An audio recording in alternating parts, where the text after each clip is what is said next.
in San Diego, which was great. Had to be quite challenging. Were you happy with how it went, man? It was a learning experience, and I think overall I was really pleased. And I know the presenters enjoyed it immensely, as well as the audience. So even though the turnout was relatively small, I think again it was a good experience for me, and I already have a venue for next year, and it'll be in August 2014 at the Cava Lounge in San Diego. Nice. Yeah, I mean, I loved it. I thought there were a lot of great speakers.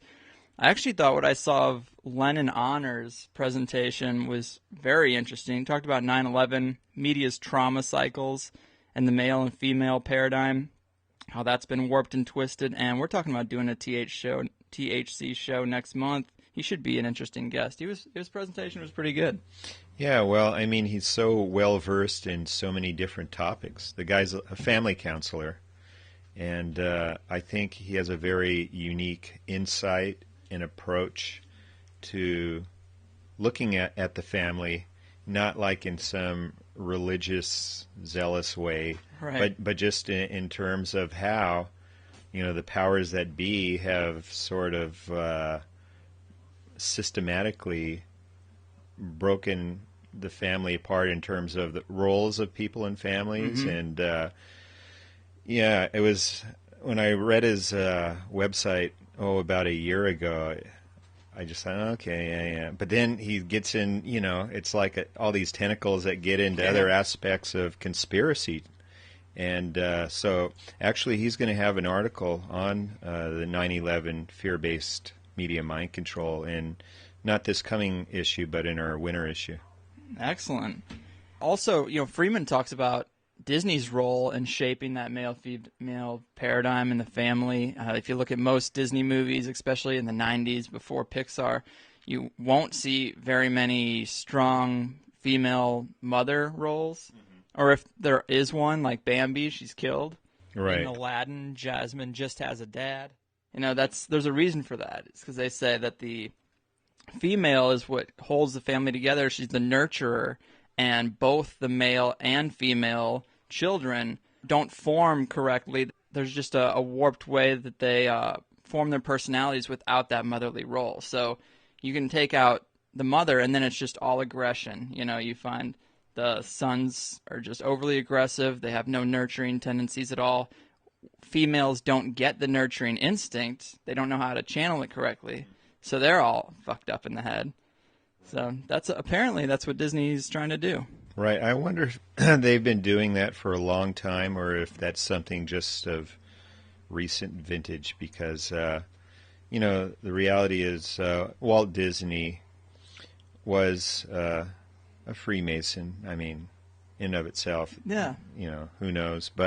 And then he was also a FBI informant, and so as far as propaganda is concerned, Disney has always been involved in that since the late 40s, and he had a very close relationship with J. Edgar Hoover. Huh. Yeah, Disney was an interesting guy. But so this next year's Paranoia Con is going to go on at the Cava Lounge. I actually went there not long ago on the recommendation to try Cava. Uh-huh. It's an interesting brew. It's it's got some properties, some psychoactive properties, but it's pretty mild. I had never heard of it until super recently, but you go there, they put it in a coconut, and after a couple of them, you feel kind of loose. They say it's like liquid weed in a way. I mean, I've had the Kava Kava in a capsule, and it's just kind of mellows you out, helps you sleep and stuff, but I've never taken it in that form. Oh, man.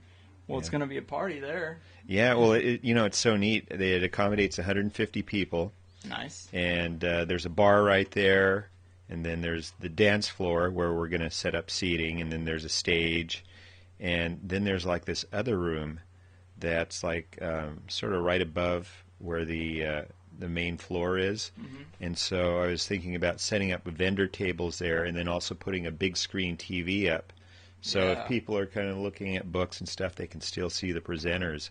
So I've gone there a couple of times over the past 2 weeks, and they said, hey, let's do this. And so it'll actually be in August. I made a calculated risk of, trying to do it this year, the same time they had the Comic-Con, because I was hoping to piggyback on that crowd.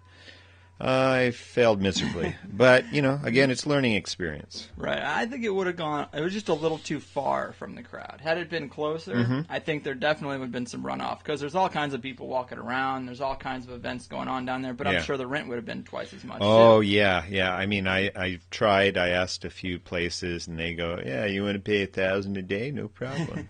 So I opted for Cafe Sobaka, which was still a really excellent, intimate venue, and I still might use it for maybe a speaker or something like that for the day. But I think next year we have to change it up, and hopefully I'm going to get a bigger draw, and I'm going to have bigger names. And definitely the number one person on my list is Freeman, who's a good friend of mine. Yeah, man, he's cool. So, of course, Adam's going to come back, too. And Adam and Joe and Andy. I told them they need to form a paranoia band. And so they're going to be working on that all year. Nice. That's awesome. Well, before we get Victor in here, I did want to ask you about another thing we've kind of talked about, but we were holding it off until we got on the air to talk about it. But you went to a peyote ceremony. Yes. Tell us about that, because that's like the one psychedelic I know the least about and have not ventured to try. I went in March, so a few months ago.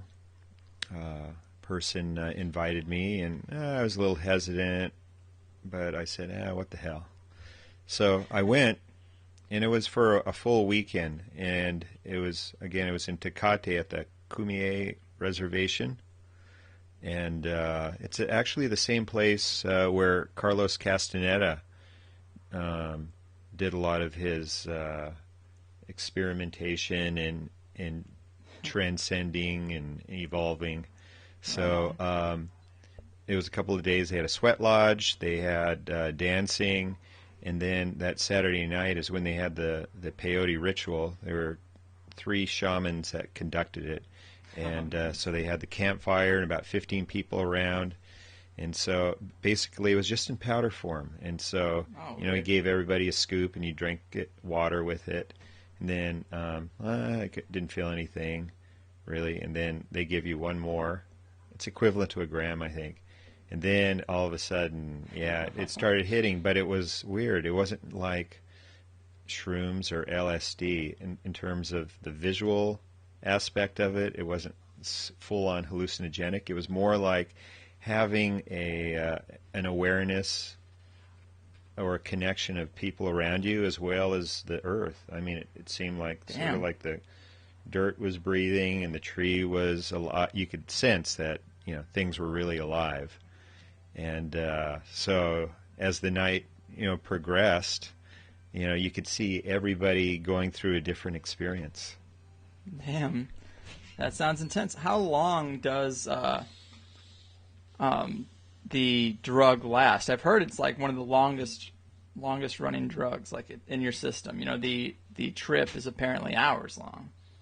Yeah, well, I think we started around 8, and I took 3 scoops, so that was 3 grams. Some people took 4, and it went well. I felt it well into the next morning. And, the interesting thing about it, too, is about half the people were Americans, half of them were Mexicans. And the Americans were starting to freak out like around 3 or 4 in the morning because they were going, when is it going to be daylight? Because it seemed like 2 days, seriously. I think because your senses are so stimulated and you're so aware of your surrounding. It's like when you're a child, remember how time just seemed like it was so slow. And so it opens up, I think, a region of the brain which definitely affects that time continuum. And it was interesting how people were really... One woman was crying. She's going, "It's never going to be daylight. Oh, my God." She was kind of freaking out. But all in all, it was a great experience, and I'm going to do it again. Actually, Adam Gorightly and Andy Colvin and some other people want to do it next year right after the Paranoia Con. So I'm going to try to get something set up. Damn, that would be awesome. If you'd like. Yeah, I would definitely partake in that. I don't see myself having a job at that point if all goes well. So, yeah, why not clear the schedule? There you go. All right, man. Well, it's about that time. Victor, I believe, is waiting for us. So I'm going to give him a call and keep this party going. But before I do, we're going to use my traditional segue, a plug for my conspiracy t-shirt brand, Conspiratees. Ron, you got a couple of these shirts, some hard truth on some soft cotton. Are you happy with them? Oh, very much so. Yeah, it's interesting when I walk around and then, people walk by and they look at you and then they take a second look and they go, oh, I want to see that shirt. Hey, where'd you get that shirt? So, no, I've had several people comment on the shirt and I go, check out Conspiracy. I appreciate that. It's, I like to influence minds with the least amount of effort. That's where the stoner in me comes in, and putting it on your shirt is pretty basic. So here's a little bit more t-shirt buying motivation, and we'll see you on the other side with conspiracy connoisseur Victor Thorn.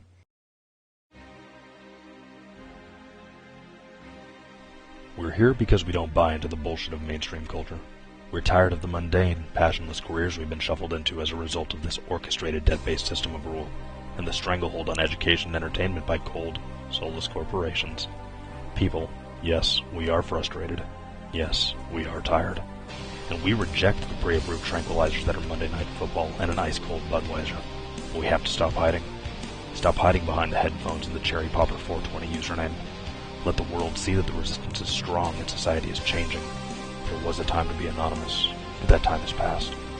And so the Higherside Chats would like to present Conspiratees as the dawning of this new paradigm in the uniform of the revolution. Because bold fashion should mean more than some celebrity meat dresser frat boy in a silly pink polo. Conspiratees redefines bold fashion as having the balls to reject socially uncomfortable and unpopular truths from your radiant chest. All fucking day. Conspiratees.net.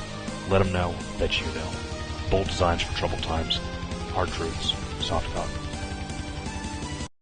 All right, people, Ron and I are here with a man who's been holding his magnifying glass steady over the anthill of lies spewing out from the global elite longer than I've been alive. He's the man behind the World Independent News Group, or WING, at wingtv.net, and has written numerous articles, and I counted close to 30 books on Amazon, some of which are called Conspirareality, Frontman, Obama's Darkest Secrets Revealed, New World Order Assassins, and a trilogy of books on Hillary and Bill Clinton. He's here on the heels of a recent piece written for Paranoia magazine about the Boston Marathon bombing, and I couldn't be more thrilled. Victor, welcome to the show, man.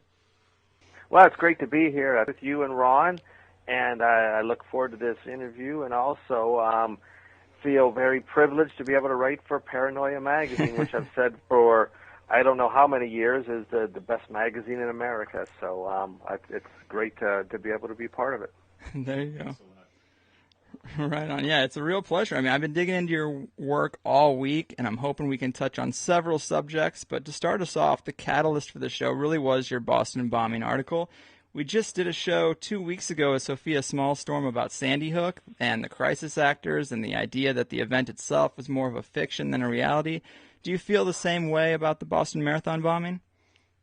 Well, not only do I feel that way, but I believe that the Sandy Hook cover-up was possibly the impetus for the Boston bombing hoax, in that, in my opinion, conspiracy researchers who have been questioning the government for decades and decades, I think we came closer with reaching critical mass with Sandy Hook than any other conspiracy before that. In other words, when you looked at the YouTube videos from Sandy Hook, and they're up in the above 10 million hits, the powers that be got worried, because they realized that once you're hitting millions and millions of people questioning the official account, that they had a problem on their hands. And the biggest problem, to summarize it, was when you go back to Sandy Hook, what did we actually see that proved the official story? What did we see with our own eyes? Did we see any dead children, dead teachers, any bloody victims, any escaped victims running from the school, any mass evacuation from the school, any gurneys being wheeled out, any bodies being loaded into ambulances, anything like that. We saw absolutely nothing other than what the media and the government told us. So I think on the heels of that is what really spawned, at least in part, the Boston bombing hoax. I think you can even go back to the Aurora shootings, where it appeared that there was a very significant amount of, I don't know, disinformation, misinformation on the internet, as well as just lack of surveillance videos. And so each of these traumatic events, from the Aurora shootings to Sandy Hook to the Boston Marathon bombing, they seem to have the same ingredients. Wouldn't you concur? Well, and I would also throw in there Jared Loughner out in Arizona with the alleged shooting that involved Gabby Gifford. So when you add all four of these together, it seems like a pattern. And what really differentiated Boston from Sandy Hook was that whereas in Sandy Hook the public saw nothing, my perspective on this was that the powers that be said, all right, if you want blood and guts, we're going to give you blood and guts. And not only that, we're going to give you so much more than that. We're going to give you bombs and these amputees being pushed down the street and throw in a carjacking and the supposed midnight shootout. And then the Tsarnaev brothers supposedly robbed a convenience store, which later was revealed that they admitted that never did happen.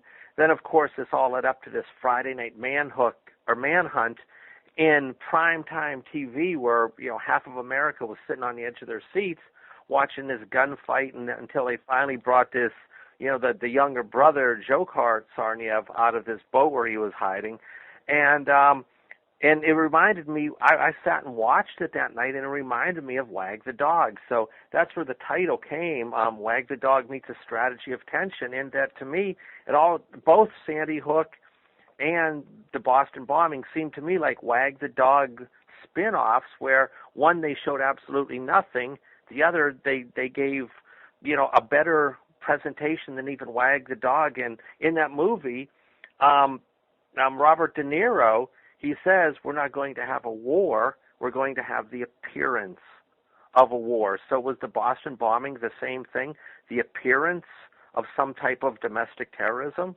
I'll let that up to the listeners to decide. Yeah, man, I actually loved that title. I recently saw Wag the Dog, and if anyone hasn't seen it recently, you got to check it. It is a phenomenal movie about manipulating the public with fake events. And even as I was watching it the other day, there's a point where they're feeling particularly bold with their false reality, and they say, hey, what's next? We should line the president up for a peace prize. And boom, here we are. So I thought that analogy was a great way to reach people into understanding how the events could be faked. What would it look like? Well, it would look like Wag the Dog. Yeah, and I did the same thing. I guess it was last year I wrote a book called Conspiracy Hollywood Style, where I listed or did reviews of the top 100 conspiracy-related movies, primarily in America. And so I rewatched Wag the Dog after many years, and when I rewatched it, I said, this is the blueprint. They're giving us, this is the revelation of the method. They're showing us right before our very eyes. They're saying, this is how we do it, folks. And Wag the Dog's right even up to, that came out only a couple years before 9/11. And, they were using the Muslim terrorists in Wag the Dog. And they're like, look, there it is. And in a short 3 or 4 years, the public doesn't even remember that in Wag the Dog they showed us how they were going to fake this and, as you said, create a fake reality. And it's just a primo movie that everyone should watch, because I think Hollywood, even though they provide a lot of disinformation, there's also another element where they're saying, we're going to show you. We're going to show you how we do it. Right here it is. And, that's what a lot of Conspiracy Hollywood style was involved in, was showing how Hollywood shows their hand to the public. Right, Victor. So is revelation of the method basically the same thing as or is it a form of predictive programming? Yeah, that's a good point. I would say Michael Hoffman, I'm not sure if he was the guy that came up with the term revelation of the method, but to boil it down into, simplest terms is he says the New World Order, if that's what we want to call them for argument's sake, that they become at some point so arrogant in their power that they say, we don't care if you realize what we're doing, because what can you do about it? So predictive programming, I would say, is more akin to the original Manchurian Candidate movie with Frank Sinatra that came out a year or so, or maybe 14, 15 months before the JFK assassination. Right. And that book's also included in Conspiracy Hollywood Style. And it's amazing how much predictive programming is in that movie to set the stage for the quote-unquote lone nut killer, the mind-controlled killer, and on and on. So predictive programming, I think, is an element of the revelation of the method, and the two work hand in hand, where one can lead up to something, which would be the predictive programming, while the revelation of the method, they finally say, like, okay, here it is. We've laid it out for you. What are you going to do about it now? Yeah, something funny that happened to me recently I wanted to bring up on this episode was I went to L.A. to be in an audience taping for The Price is Right. And one of the contestants that made it on was from this group who came from Boston. They were all wearing these shirts that said Boston Strong, and they were all America'd out. And I really did just think about Wag the Dog and shake my head, because it's those little nuances and added details that really cement the tragedy in the public's mind, In your article, you point out a couple of these emotionally manipulative details. And they seem to be perfectly placed with a Hollywood quality to have come naturally out of a sudden and chaotic random bombing. They seem like they had to be pre-planned. Can you tell us a couple of those? Yeah, well, these go back quite a way, as I said in the Paranoia article, all the way back to the original Gulf War back in the early 90s, where everyone remembers the yellow ribbons wrapped around the tree from the Tony Orlando and Dawn song. And then, of course, with 9/11, everybody had their little flags posted in their car windows and so forth. And with the Boston bombing, I guess the theme song up at Fenway Stadium in Boston is Sweet Caroline. So who but the song's originator, Neil Diamond, shows up at the stadium to sing this song. Really? It's this great, celebration. And then Joan D'Arc told me about, because she's from... she saw the hockey players up there in Boston who gave all of their jerseys to the police officers that were involved with the Boston bombing, and everyone's chanting USA, USA. So they really tap into this patriotic vein. And when there is this quote-unquote tragedy, this is the flip side of the coin then, that it makes people, love their country even more, become more nationalistic. And I'm myself very nationalistic, and I love America. But there's also the ugly side of that, where people are so manipulated and exploited by these tragedies that they fall for these dupes. And, this type of symbolism, if you want to call that, which came straight out of Wag the Dog, was used very predominantly up in Boston. Yeah, I think the main example that you give in the article, which I did see a lot about on the internet and in the conventional media, was this amputee and the cowboy. Tell us about their roles. They seem to be like the primary actors in the initial chaos. Right. Well, there's been a lot of debate about this subject, and in the article I call the wheelchair man and the cowboy hat man, which was the iconic photo where this guy in the wheelchair, supposedly with his legs blown off, is being pushed down the street by this big strapping guy wearing a cowboy hat, looking like the Marlboro Man. So what could be more all-American and more iconic than this photo of this tragic victim pushed by the Marlboro Man? But nothing about the wheelchair man adds up.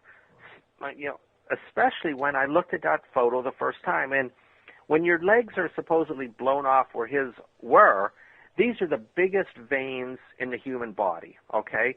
There should be blood gushing out of his legs like a fire hose. I mean, like a garden hose everywhere. But when I looked at the photo the first time, this iconic photo, there was no blood. No blood anywhere. Right. And there was no blood behind the wheelchair. There was no blood there was no blood anywhere. And so then I looked at this so-called tourniquet, and it was basically just like a bandana kind of tied around his leg. It wasn't a real tourniquet by any way, shape, or form. And then even if this guy's legs did get blown off, the worst thing to do was to be having him sitting upright because of gravity. All the blood goes where? Downward. They would have him on a gurney with his legs pointing upward. So none of it made sense. And so the big debate over the Boston bombing revolved around, well, these people that run the world, they're sick enough that they'd actually kill people. I mean, look at 9/11. People were actually killed. Look at Oklahoma City. People were actually killed. So are you saying nobody was killed? And what the premise of my take on this is that there could have been a second bomb where people were injured, but the bomb where the crisis actors were was nothing more than a flash pot where you had these actors then conveniently put in place. And why were they put in place? So that when this quote-unquote event occurred, you had the media right there, and you could ensure that you got these iconic photographs of people rolling around on the sidewalk in paint, is what it was. It wasn't blood, it was paint. And the wheelchair man with the cowboy hat and so forth.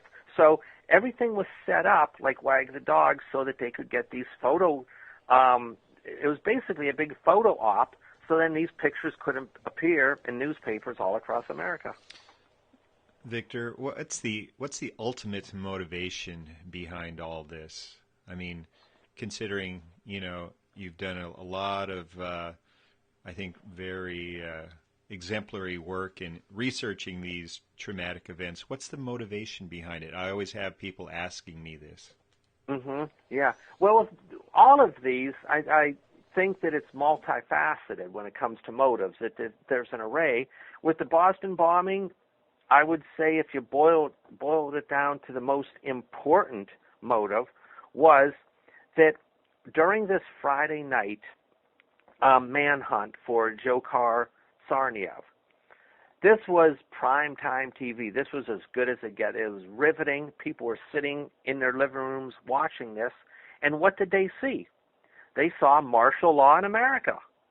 They saw a city or a town in complete lockdown. You had the tanks. You had 9,000 lawmen from 30 different agencies. You had the helicopters in the air. The streets blocked off, and then you had these SWAT team guys going house to house, looking and searching inside people's houses, even when a lot of the people told them they didn't have permission to do so. Okay, so they finally capture this 19-year-old kid, and as the SWAT team members, the state police, the local police, the sheriffs, and so forth are exiting this area, you have both sides of the street lined with people like it's a parade, giving them a standing ovation, waving flags, even huge flags. So what it was is, in this twisted Orwellian sense, was that America was applauding martial law. Right. It was paving. This was predictive programming for the future. And one of the guys that I interviewed for this, Scott Creighton, he said the next step in line now, because they go progressively, the next step in line is that they're going to be shooting Americans with drone missiles on American soil. So they'll ratchet it up to the next level. But right here, they got the green light. America applauded martial law that night. Yeah, it definitely, that seems to be the goal in my eyes. I mean, aside from drawing attention away from Sandy Hook, which was a bit of a disaster, I do think you're right with the blood and guts aspect. That just fits too well. But yeah, the martial law thing at the end of that event was pretty unprecedented, for just two guys, for two young kids. You need to shut down every house in the city and go door to door. Seemed a little extreme. I've never seen that in history anywhere ever. No, this was, and like I said, I watched it live as it unfolded. And it was as good as it gets. It was fascinating TV. But afterwards, when I saw this reaction, I mean, literally shocked to see that this is how it had all been set up. Now, this was the coup de grace, as they say, that this was the final culmination where if Americans have any qualms about martial law or these stormtroopers entering their houses, that night it was all dismissed because why? Because the government is out there to protect us against the evil terrorists, and it was amazing that I would say 90 to 95% of people watching that evening fell right into the trap, and they were sitting there applauding and saluting them too. So, it worked out perfect for them.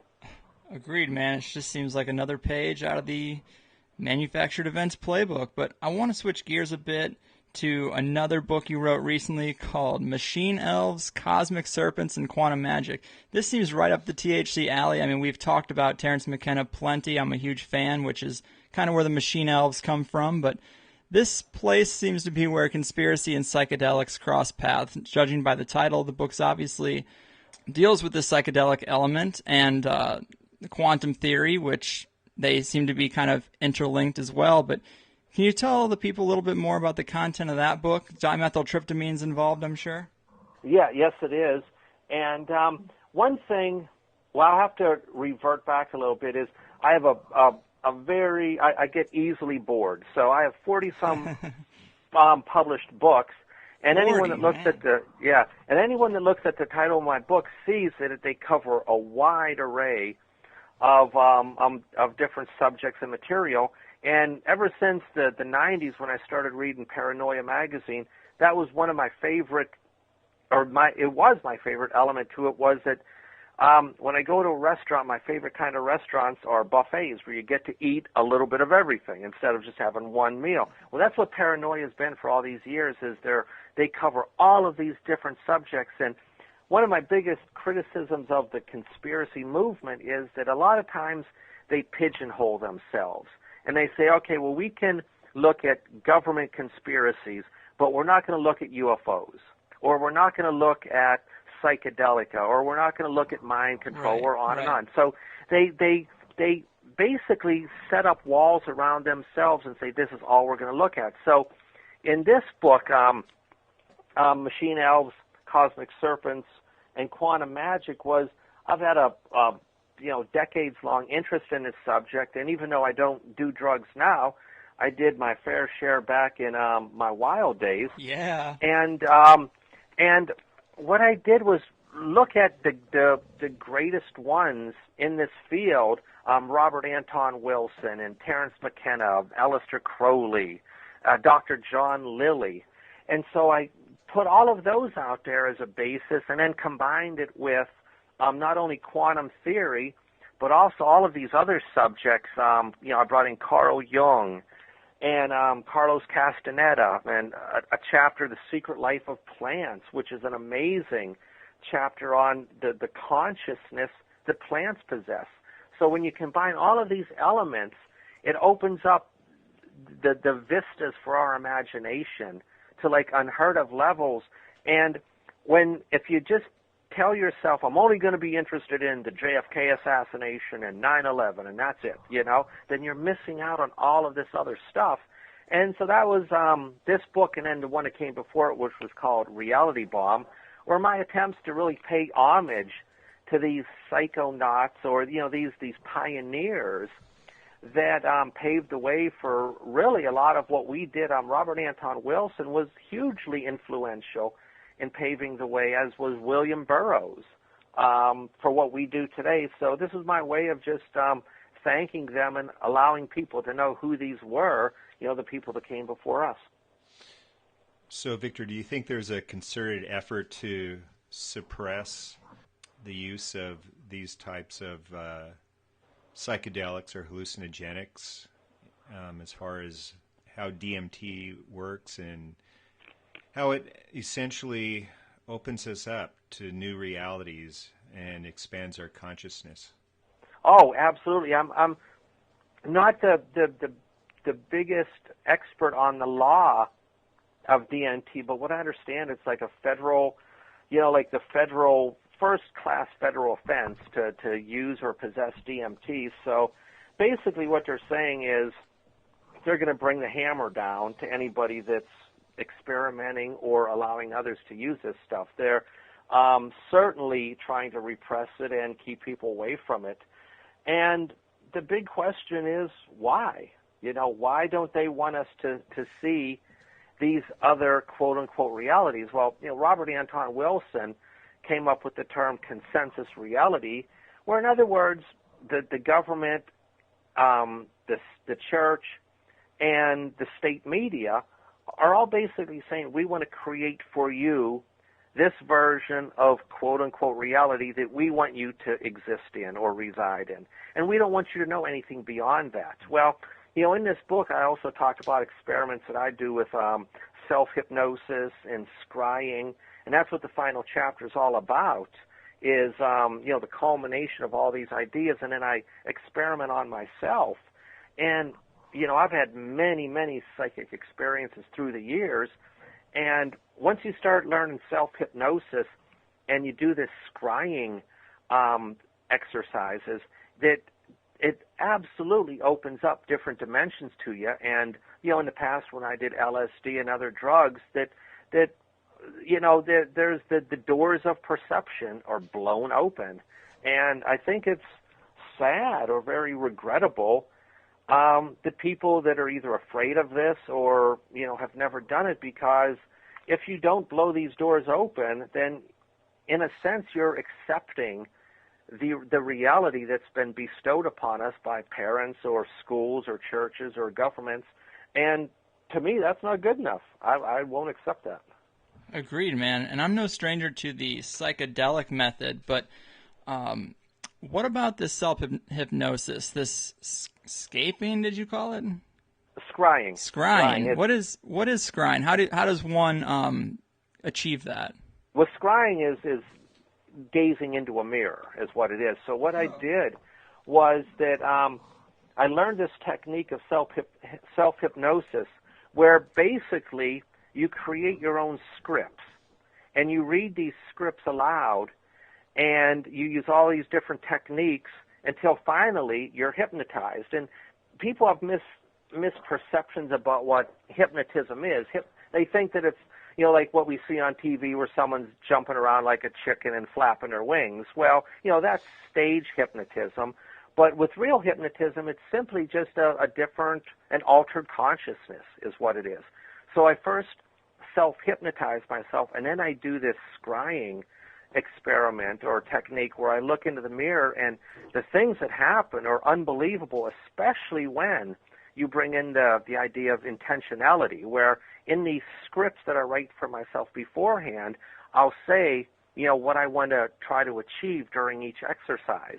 And once you put this element in and you guide yourself in the direction that you want to go, then amazing things happen. And I'll send you a copy of this book. If you send me your address, I'll put a copy in the mail for you. But it's an amazing process, and I'm going to start doing it again probably in September when I finish up this book I'm doing now, which is called Conspiracy Magic, and that's magic with a K. And what this book is all about is how do the powers that be, what techniques do they use on the masses to really put them under a spell or get them to accept their illusions. So it really ties in almost with this Machine Elves book in that conspiracy is really a form of magic, and that they're making people believe something that either didn't happen or doesn't exist.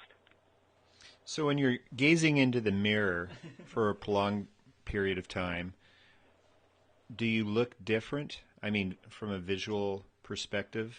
Well, one of the things that happened was that, and this happened frequently on successive episodes, was that when I'm staring into the mirror, first of all, my reflection would disappear. It would absolutely disappear, where I'd be looking into the mirror and I'm gone. My reflection is gone.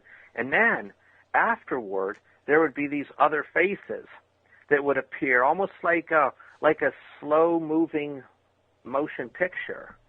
And I knew that they weren't my faces because anyone that's seen me, I have a pretty distinct look, okay? And these people weren't me. I can tell you that for sure. And I was able to do some type of like automatic writing where, I always have a pen and paper nearby. And so I would ask questions and I would get these answers, and I would just sit there, and just scribble in the darkness. You have to do this in darkness. And then afterward I'd read, the messages that were delivered to me, and it's amazing stuff. So yeah, there were, and I'm not arrogant enough to say that I know who these faces were or who they belong to, because I don't. And going back a couple of decades, I've had a number of these experiences where communications are sent to me, and again, I won't say who they are or where they came from because I don't know. I have no idea where they come from, but when they talk or when they communicate, I listen. And, these were some of the most pivotal points in my life is when I got these communications.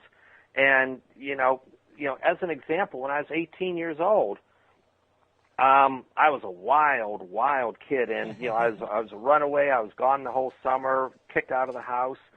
And one night I woke up, or one morning after a long night, woke up, and all I had done when I was a teenage kid, I only cared about three things. I was chasing girls, partying, and driving around in fast cars. That was my world. And I'd never read books. I didn't know anything about anything. Well, I woke up that next morning, and there was this sunlight that was so insanely bright, like 100 times brighter than anything I'd ever seen. And this message came down, and it said, "You're going to be a writer." And years later, looking, and I'd never written anything in my life. I'd never even read 1984 or, this was back in 1980. I'd never read anything. And it said, "You're going to be a writer." And it was so powerful, I said, okay, then I'll be a writer. It's like if it was, I'm glad it didn't say I was going to be like a brain surgeon, because that doesn't really sound too appealing to me. But that's how I started writing, was via this message. So, and looking back on it now, I'm certain that this insanely bright sunlight triggered the pineal gland, and somehow I had this massive burst of DMT that allowed me to go into this different dimension and somehow gaze into a potential future, not an actual future, but a potential future. And, just really amazing stuff. Damn, that is interesting. I've never really heard of that method of achieving an altered state or channeling or whatever it really seems to be. That's pretty wild. And it's funny you mentioned DMT and the pineal, because there's a lot of people in the conspiracy world who talk about the global elite hitting us with chemicals, mainly fluoride, with the goal of handicapping our pineal and its DMT function. I mean, have you looked into that at all? Do you see that being the case? Yeah, well, basically like calcifying the pineal gland. And that to me sounds perfectly reasonable, because if this is the ancient third eye, and this is our almost like a passageway or a stargate, so to speak, into these different dimensions, then if this could be calcified, or this could be cemented over by fluoride or whatever other means, then what it's in essence doing is saying that this escape mechanism from their consensus reality has now been blocked off from us. So I wouldn't doubt it for a second. Yeah, it seems that the amount of energy and effort they put into suppressing psychedelics, there has to be some ulterior motive, because we know it isn't safety. They don't give a shit about our safety. It should be pretty clear. It's more about controlling the mind. Oh, well, that's the absolute key to everything is controlling the mind. And in this Machine Elves book, these guys I write about were brilliant individuals. And, Dr. John Lilly, who, if you would ask even, 100 people in the conspiracy movement, if they know who he is, I think the vast majority would shake their head and say no. He was a guy that really inspired the movie Day of the Dolphin, which was one of my favorite movies as a kid. And this guy was absolutely one of the pioneers of psychedelia in, the 50s and especially the 60s, and he was going places and taking such gargantuan amounts of these substances that I'm like a Boy Scout compared to him, the stuff that he's done. And he went places that I don't even know if anyone else has ever gone since then. He was just a pioneer. And when you throw in McKenna and, Robert Anton Wilson and, people like Adam Go Rightly now have carried forth this tradition, and, especially the prankster, because not only were these guys going other places, but they were having fun while they were doing it, Yeah.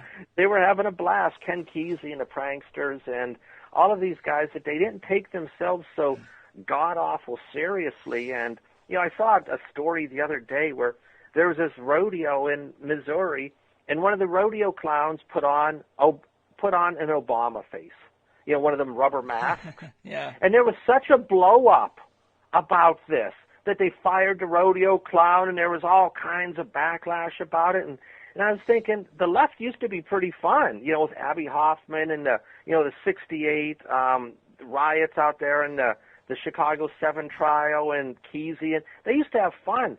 What happened to the left now that they're so dead serious as a heart attack and, so politically correct that they're not having any fun? So I think we need to bring this prankster element back in again and, have a few laughs along the way, because if we're not enjoying life, what the hell's it all worth then?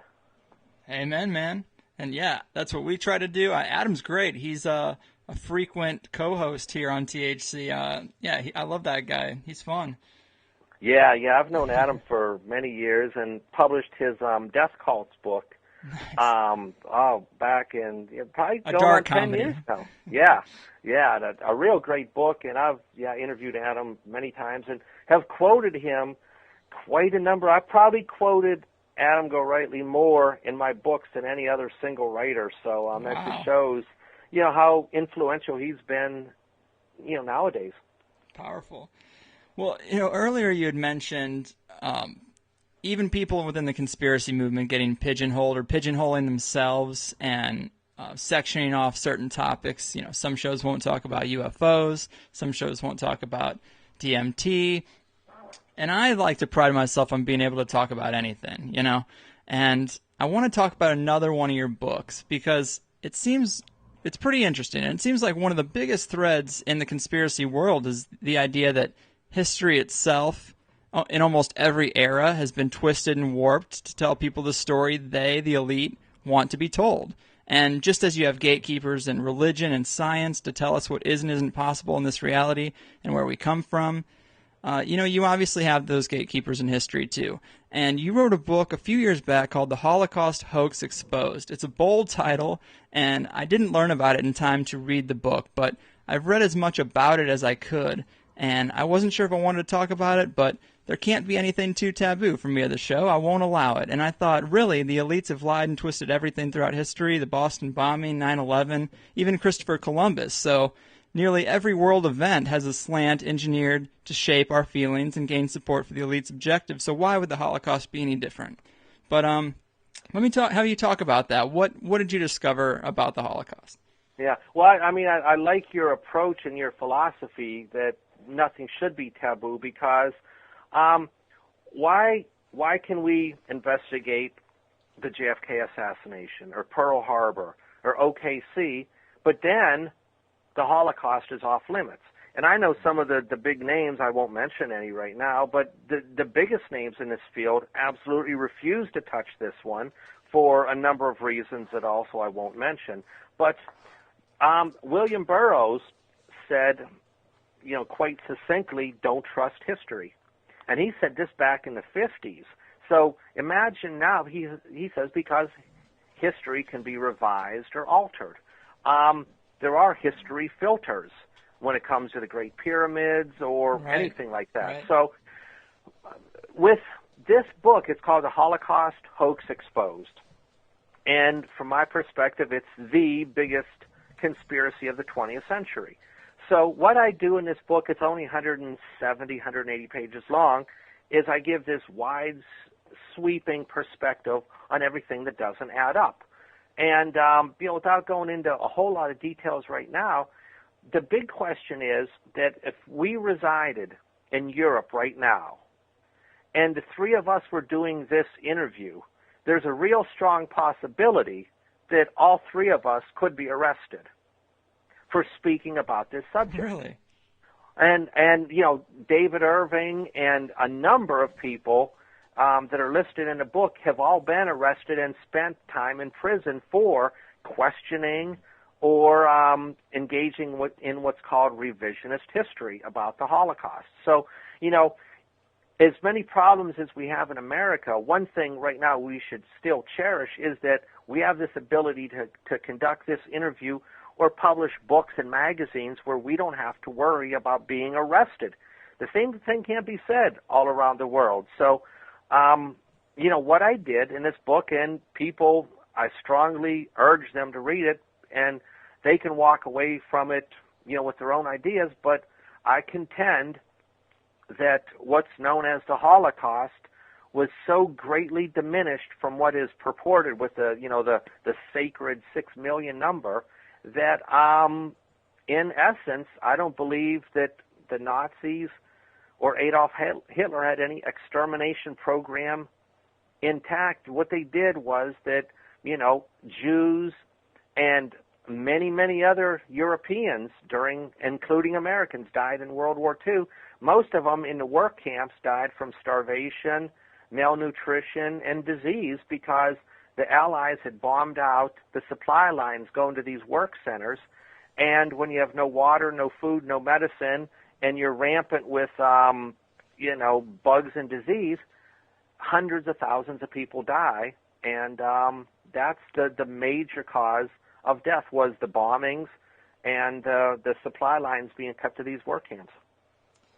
I mean, it is an interesting thing that I've never really thought about all that much. Of course, probably a programmed response, but I think there's really just two main problems with criticizing the Holocaust, is what I mean to say. Firstly, it's like, you don't want to be painted as a racist or insensitive to people who were taken from their homes, tattooed on their neck, and put to work. I mean, that's shitty any way you slice it. But also, in World War II and the Holocaust is pretty fresh. It involves so many people, almost the entire civilized world, as the term World War would imply.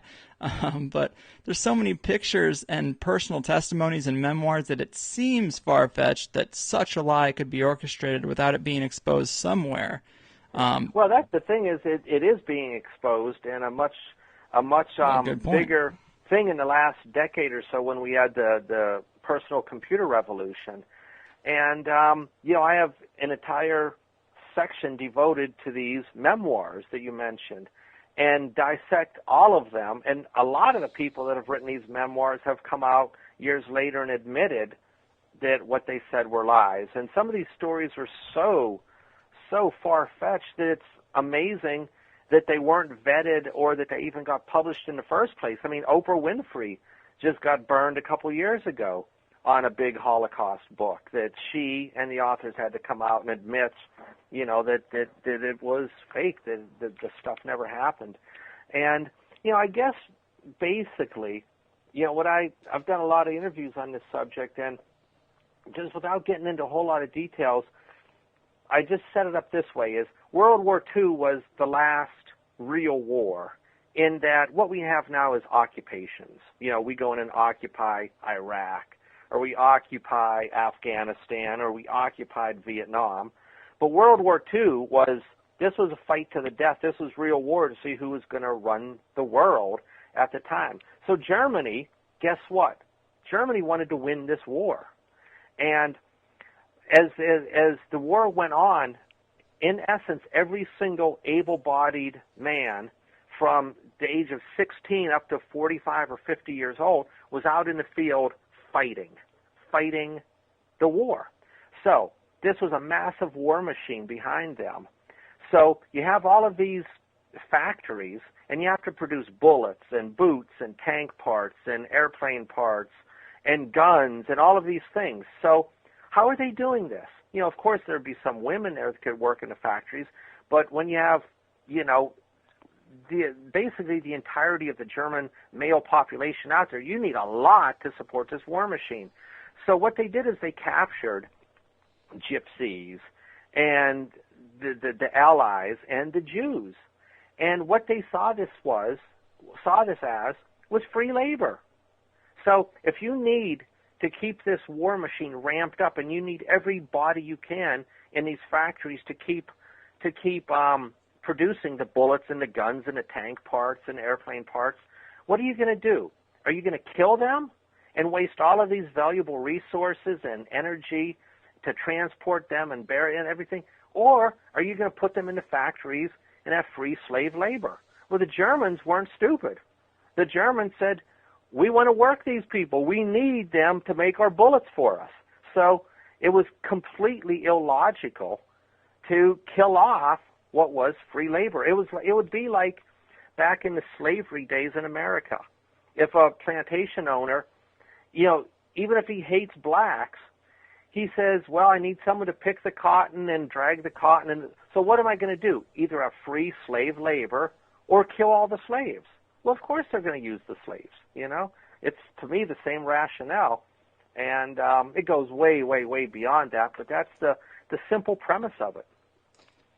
Yeah, I mean, it definitely, as I've been digesting this the past few days, it starts to make a little more sense, and it's odd to me that I've never really even given it much thought and just accepted the story because the narrative is so strong and it's so aggressive in one direction. But one point you made on another show was if you just wanted to exterminate all people of a given race, why would you go to the trouble of transporting them, tattooing their necks, and shaving their heads? Like, that seems like something you'd do if you did want to keep people in a work camp, low maintenance.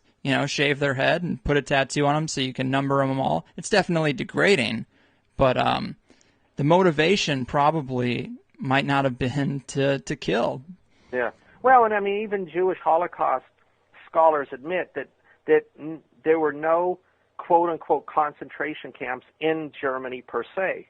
So, they all had to exist outside of Germany. So, considering that the Germans ran out of fuel, which is the primary reason why they lost World War II, why would the Germans expend this much energy either transporting these prisoners out of the country to Poland or Lithuania or these other places, and then, even more importantly, expend this vital resource, fuel? I mean, they had to create synthetic fuel to keep their jeeps and planes and tanks running. So when it comes to the tattoos, back in the 1940s, we didn't have nice, fancy, laminated cards with barcodes on them that could be scanned. They were workers in a work camp. They were tattooed so they could be identified. They shaved their heads because everybody had typhus. There was lice back then, and typhus was killing more people than any other disease there was. So when they got prisoners in, Jews and non-Jews alike, they shaved their heads and burned their clothes to get rid of the lice. It's just really a little bit of logic, rationale, common sense, and some arithmetic is all you need to examine this subject with fresh eyes. And all I ask of people in this is to, if they get this book, go into it with open eyes. Go into it without any of the propaganda associated with this subject. And anyone that would buy it, and by the end of the book, if they don't believe me, send it back and I'll refund it. Refund their money. It's I stand by it. So do you think Dr. Joseph Mengele was really involved in human experimentation in some of these camps, whatever you want to call them? Yeah. Oh, I'm sure that some kind of experimentation went on, sure. I didn't go into any of the other extraneous elements of World War II. So I don't even know if Mengele's name is mentioned in the book other than in one section where I examined the memoirs, where one of the female authors mentions Mengele's name. But, I really took a lot of great pains to focus strictly on the Holocaust itself and nothing beyond that. So, I didn't examine Mengele, but, were barbaric practices going on during World War II? Of course they were, of course. Right. I mean, well, the term Holocaust itself implies an extermination, a genocide. And that is what you're getting at, is that wasn't the primary motivation. I mean, we also had camps. We had work camps for the Japanese, and we dropped the atomic bomb. So, were we much different? I mean, history is written by the winners, and with that perspective, you got to keep that in mind when you're examining stuff like that. Oh, absolutely. And, the final part of the book gives the motivations behind why this ruse was perpetrated. And, again, I won't go into the details, but when you finally get to the end of the book and you understand the motives and the agenda at hand, to me anyway, it all clicks and makes a great deal of sense. And, the best thing about this book was I read countless books and did so much research on this subject, and most of the material is very dry, it's academic, it's technical, or it gets into the minutia of just one tiny element of it. And so what I did was I took the best of everything and gave a wide sweeping perspective of the Holocaust and cover every subject of it. So basically what I did was, years and years and years of research and put it all into a 180-page book, and it's all right there then, that people can look at it and then branch off. And, I've had people that wanted to disprove me, and they read the book and they would go down to their public libraries or university libraries and try to find information to refute it. And they would come back and tell me, like, I can't find anything. I can't find anything that proves this Holocaust. Huh. So, I stand by it, and it was, to me, a major work that I thought had to be put out there. Right on, man. Yeah, it sounds super interesting. I'm going to check it out. But, Victor, we've covered a lot of ground, from the Boston bombing to DMT to the Holocaust. It's been an excellent and mind-expanding conversation. We're getting to kind of the end of the hour. Do you want to tell people what you're working on next and, where they can find you online? Yeah, people can go to wingtv.net. That's W-I-N-G, wingtv.net. My weekly articles are at AmericanFreePress.net. That's the newspaper I write for. And then, of course, I appear in Paranoia magazine. The latest issue is amazing with the Boston bombing. But also Adam Goraley's article on the dead comedians. Yeah. And this whole issue is so chock full of everything great. So anyone out there listening, if you're not a subscriber to Paranoia, or for that matter, American Free Press, what are you waiting for? Subscribe. These are the last of a dying breed of real journalism and just information outside of the mainstream media. So Ron's working his ass off, and we are at the paper. So support these guys, and wingtv.net is my stuff, and I'll be finishing up a book called Conspiracy Magic within the next, few weeks or so, and that'll be the next one out there. Victor, I really appreciate, all your hard work and all the articles that you've written for Paranoia over the past year, and I understand you have an article coming up in the fall issue. Do you not? Yeah, it's a little short article, but a potent one, and it's about the Dalai Lama and his ties to the CIA, and it covers one of possibly the most forgotten cover-up wars of all time, and that was the Tibetan-Chinese War back in the 1950s and into possibly the early 60s, I guess gradually into the 60s. But, actually Ron was the one who suggested this idea, and I, researched it and was amazed at that how little, because I would mention this to other people, and, the Dalai Lama, this Tibetan war, and they're like, what? Huh? I don't know anything about that. Huh. And it's the same thing with the article that Ron told me to look into a few issues ago about Stanley Meyer and the water car. And people were blown away by this article, and, most people didn't know about that. So this is what really, Paranoia brings. And when I was talking earlier about, conspiracy researchers pigeonholing themselves, Paranoia never, ever did that, and especially Ron right now.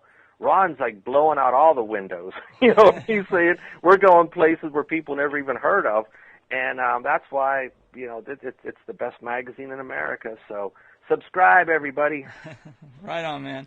Well, Victor, thanks again. It's been a real blast. No pun intended. And enjoy the rest of your day, man.